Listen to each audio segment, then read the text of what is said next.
Hey guys, welcome back to another One Beer Chat. We haven't done one of these in a while, and one of you had a really good comment here recently on an arrow building video that I did that was just asking, what it is that I use for insert glue, fletching glue, and a fletching jig. And I thought, well, that's great. That's one beer's worth of material right there. So let's do a One Beer Chat on it. So that's what we're going to talk about today, you guys. Cheers to another One Beer Chat. So I'm a proponent. I really like cheap things that are effective. An example would be that arrow saw, that Harbor Freight little mini chop saw that I did a video on last year or 2 years ago. It's 40 bucks. There's a few extra steps. It is by no means perfect, but I've got a system down to where I can cut and square arrows and they come out great. Saved a bunch of money. Instead of having to buy an expensive arrow saw, I use something like that. Insert glue and fletching glue is not something I do that with now. And I've tried some other stuff, more just super glues or like Gorilla Glue and stuff like that, where they're not really intended for inserts or fletchings. But I mess around with stuff, and it is not worth the time or the headache to cheap out on insert glue or fletching glue. It really isn't. And we've had instances where, we've had inserts pull out in targets that had like an expensive tough head or cutthroat broadhead on there, where we've literally, like, the single broadhead is worth more than the target, so we've had to carve the whole target apart to get it out. Like, that just isn't fun. So it's not worth the time, the headache, or poor build quality to cheap out on the glues. So the two glues that I use, they're both from Serious Archery, and I really like both of them. This one is their 2-part insert epoxy, and this one is their Fletchcrete fletching glue. So we'll start with the insert epoxy. It's a 2-part epoxy. It comes with everything you need to, you just push on it. It's going to push on both tubes evenly, and then you mix up the two parts. It's got a 5-minute work time, which is something that's nice. So if, like, for some reason, the insert didn't fully seat, or if you're using like an arrow spinner, or you're spinning your arrow on your tabletop to make sure it's spinning straight, if it's not, you can still move that insert around and basically insert tune while the glue is on there and get it, everything kind of lined up the way you want it. And then it's got a 24-hour cure time. So I like that it's got a longer work time where you can make those adjustments. And then once it cures, once that 24 hours goes past, it holds up really well. I haven't had any issues with inserts pulling out since I've been using this. The only tip I guess I would really have with this is, even though it kind of comes with the little plastic thing to make sure you push both components, each part of the epoxy out evenly. Sometimes it doesn't, or at least when I push on it, sometimes it doesn't come out evenly. So as you're doing it, just pay attention and make sure what you're going to use is actually 50-50 when you mix it. If you're pushing and one side is coming out but the other one isn't, just wait a minute, and as soon as both of them start flowing evenly, I guess basically scrap that first pool of epoxy that you made and just move to a second one and give yourself a nice even pool to mix up. Usually a little goes a long ways. Like a dime to nickel size is what I usually put on a piece of paper and mix up, and I usually do 6 arrows or so with that. You could probably go even farther, but I mean, it doesn't take much. It's really good stuff, and it's worked really well. So as far as inserts go, that is what I use. Serious Archery 2-part insert epoxy, and I'll put links down below in the description for you guys. Their Fletchcrete, also really good.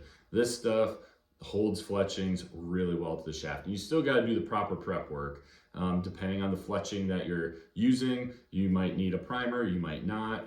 Definitely check that out before you buy a fletching, or honestly even buy this glue. If there's a specific fletching that requires a specific primer and a specific glue, you're probably better off using that. The fletchings I've been using don't require a primer, so this stuff works great for them. This is really strong. It's really easy to glue your fingers together. It's really easy to glue things to other things. So just be careful using it because it does set pretty quick.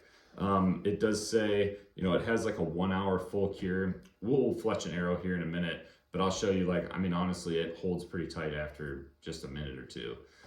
It is pretty runny. I don't know if you guys can see it in there, but it's pretty watery. So just know that and I'll kind of even give you a spoiler on my fletching jig.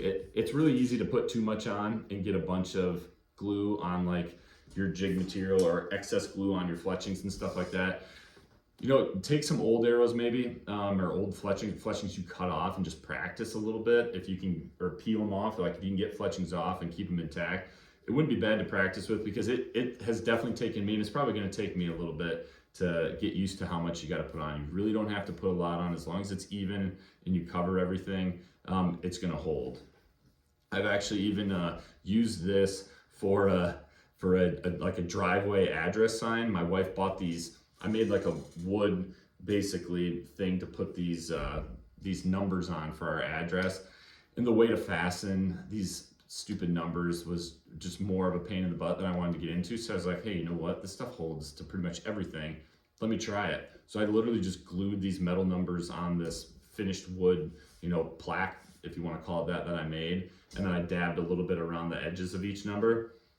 Over a year going outside the entire time, not a single letter has fallen off. So if that gives you any idea of how strong this stuff is, you know, it really is. It's a great glue. Just be careful using it. You know, look at the instructions on Serious Archery, and just remember on this too, a little definitely goes a long ways. Usually using something like a Q-tip to apply it, or what I've been even doing is just like a toothpick, or just like a, you know, this is actually like a wooden piece of a longer Q-tip, but just something to just apply just a little bit to your fletching. That's gonna work for you just fine. And then the fletching jig, I love this thing.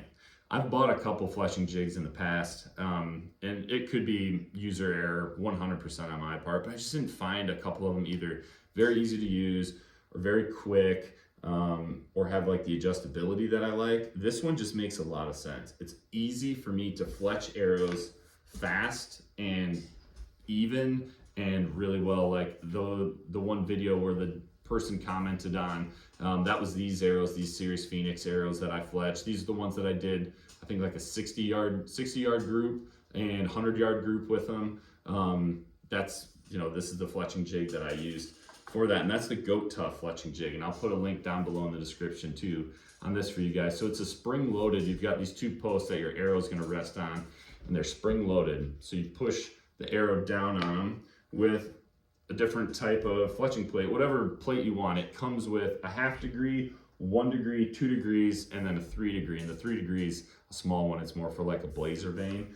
But the other ones, two of them, the 1/2 degree and the 1 degree, they'll take up to like a 4-inch fletching. And then the 2 degree will do up to a 3-inch fletching.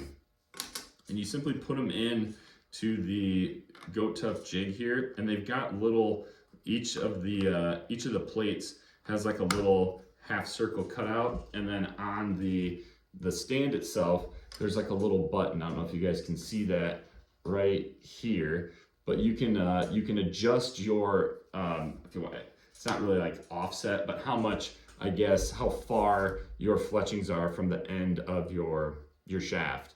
Especially if like some of your crossbows need a certain amount from basically like the nock to the fletching to ensure the trigger box mechanism engages and shoots properly. You might check that out if you're doing crossbow arrows, but you can adjust that. Most of them come with a 0, that's going to be at a 1 inch. And then depending on how big they are, a few have more adjustments than others, but they, you know, most of them are in 1/4 inch increments that you can space out basically how far your fletchings are from the end of your arrow shaft there. And then it just comes with an indexing wheel. So this is the crossbow version. You can get an indexing wheel for compound bows too. It's just a little bit smaller, but the setup's exactly the same. And you simply put that on your arrow shaft. If you've got a particular spot, like if you spine index or you did some type of bare shaft tuning with your compound bow or anything like that, and you have a particular odd vane that you want in a position, you can index this accordingly. And as you push down, there's a little post, or a little kind of post with a hole in it. That's where your indexing wheel goes. And so you would put your fletching, like your plate in there with your fletching, you push down, it's gonna then make contact and glue it on, and then you simply lift up, that fletching is going to stick to it, you index it to the next position, put another fletching in, do the same thing. So we'll do one here, and hopefully you guys can see it okay. So just because like I was saying with that running Fletching glue, and like I showed you guys earlier, you just got to be careful. Like I'm gonna have to buy a few new plates, which you can. They're not very expensive. They're like $5 or $6 on the Goat Tough website. But you guys can see I was putting way too much glue on some of them, and it got all just goobered up in some of these plates to where now like my fletching will kind of bind up, or it won't fit in that slot anymore. But this one, I'm just gonna set it at 0. We'll do, this is a 2-degree one. This one's just nice and clean. So it just clips in there. Your vein sets in that groove, and we're gonna use that little piece of toothpick there, or a little piece of, you know, what was the stick on a cotton swab. And I'm just gonna get a little bit of glue on there. And we just want it to kind of like glisten. I mean, you don't have to run a bead. That's where I was running into issues last year. Is I was basically running a full bead, and I was just putting way too much glue on. So like I said, this stuff goes quick. You're just gonna push the shaft down. We'll hold it for like 15-20 seconds or so. It does come with clips. If you don't want to hold it down, it does have clips where you can clip it, and it'll hold it in that position for gluing for you. But it really doesn't take long for that Fletchcrete to set. Just a few seconds. You pull it out. Looks like we did a pretty good job on that one. I didn't get a bunch of glue everywhere. And then there you go. You simply reload it, put another fletching in, a little bit more glue, and you're ready for the next one. And we'll let these set for just a couple minutes. We'll try to pull them off. Like I said, it does say a 1-hour cure time on the Fletchcrete, but I have definitely shot these in the same day, where it was fine. I let them sit for, I guess, whatever that was, an hour, maybe not even that, and shot them, and it was fine. But I would do what Sirius says, let them sit an hour before you shoot them. So again, just a few seconds, just push nice and hard, make sure that glue gets set all the way across the base of that vein, and boom. And that's what I really like, is just how easy it is. Like the veins sitting there really nice, so it fletches really even. Like you don't get the fletchings kind of moving around a bunch where one of them is higher or lower than the other. And this was the 2-degree offset on this one. So, and we haven't, by the time I probably put this cap on and clean up a couple things, we'll try to pull on those, and they'll probably be stuck enough to where they're not going to come off, even if it hasn't fully cured. So if we pull on them a little bit, not peeling off at all. So that's what I use, you guys, as far as a fletching jig, as far as fletching glue and the insert epoxy. If you want to know the veins or fletchings that I've been using, I really like, and I haven't used a bunch of them, but I do like these Fusion, or Q2I Fusion, what are they, X2, these 3-inch ones. These are basically the veins that come standard on the Killer Instinct Hyper arrows.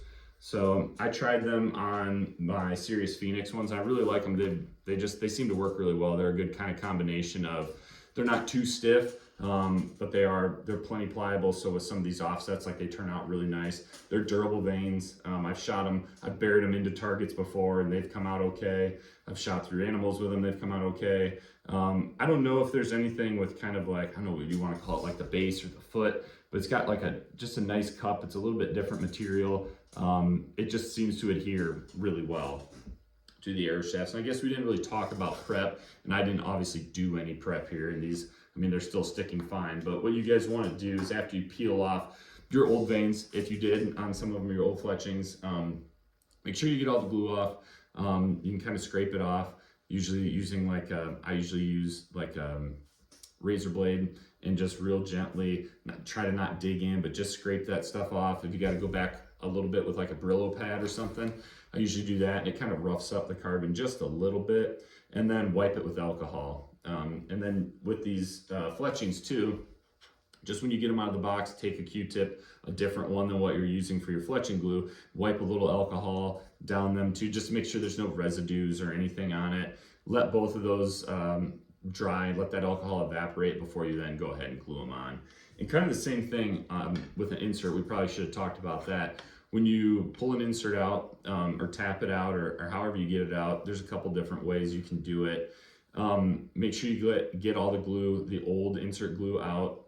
I like to use, I don't know if I got one back here right now or not, but like one of the wire, like the copper wire gun bristle brushes, that usually does a pretty good job. If you get some kind of big ones that hang up in there that brush just won't take out or other things won't take out, I like to take a drill bit, and not powered, but just take a drill bit that basically is the same diameter as the inside diameter of your arrow shaft, and you can just spin it. You can just with your fingers spin it just slowly, and you can use those teeth to kind of pick and pop off some of those big chunks of glue and then go back through with that bristle brush.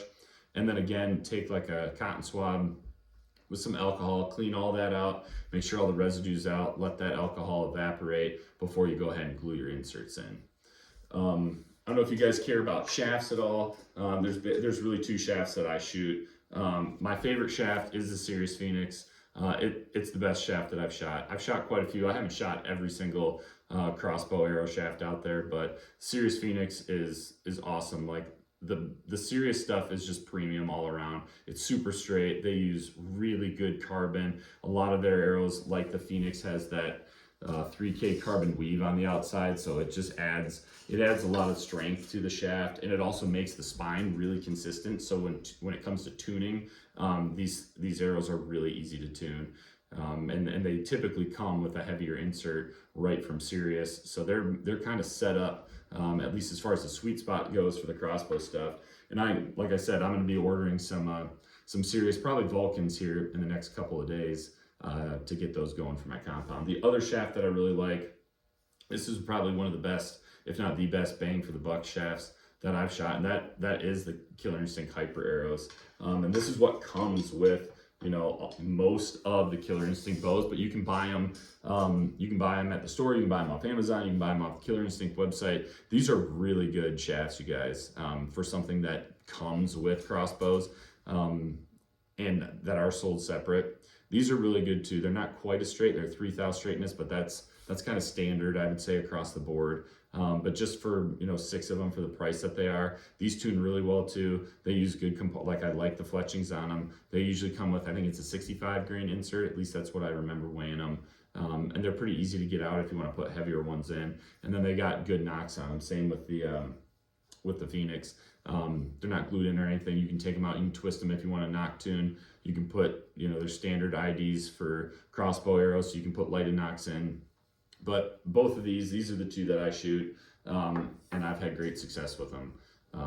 So that, you guys, that is my one beer chat as far as arrow building stuff goes. And please don't think I'm an expert. I am not. I like tinkering around with this stuff. There are guys out there that can build far better arrows than me, but it's just fun. It's fun and it's satisfying to not only see the results, see improved accuracy or improved, you know, being able to shoot farther, more accurate, being able to make fixed blade broadheads fly, and then ultimately being able to harvest a deer or whatever animal you're pursuing with an arrow that you built, just kind of adds to that satisfaction level. At least it does for me. So if you guys are interested in any of this stuff, I'll put links down below in the description. If any of you guys have any other tips, tricks, products that you like, by all means, put them down in the comments below. And thanks again for joining me for another One Beer Chat, you guys. I really appreciate you tuning in. If you like this video, do me a favor, hit that like button down below. Also, don't forget to subscribe. We'll see you guys soon on the next video. Take care, be safe out there, God bless, and remember, be a sportsman, make a sportsman.